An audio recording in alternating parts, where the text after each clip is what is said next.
let's expand from our previous lesson when we analyzed and extracted our end stage. So now what can we do? Well, let's look at the system, this whole stage, how it's seen here. So we have a generator which produces Vn. Okay. And this is our reference ground here. And what we have a current IN feeding the system. So this is your amplifier. It happens to be a single stage.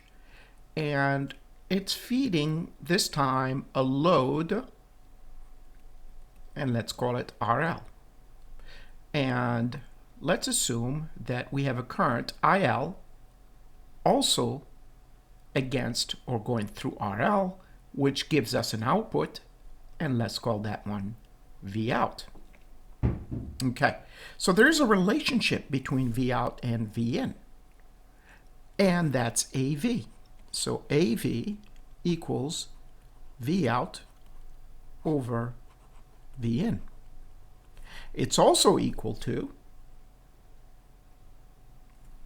and if you look at what V out is, it's IL times RL. How about V in? Well, as far as V in is concerned, what it sees is an internal resistance, Rn stage. That is what's being seen right here. So what is that? Well, that would be In times Rn stage. Aha. So if we look at this relationship here, we can see that we have a ratio of currents right here of output versus input. Well, guess what? That's AI.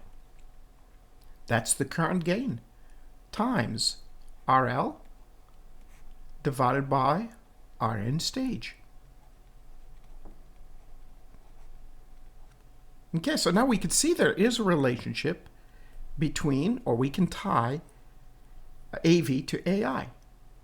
If we consider the impedance, or the input impedance, and the load we're connecting to for the next stage. If this RL represented another stage, this RL would be the impedance or Rn stage of the next amplifier if we're cascading amplifiers in series.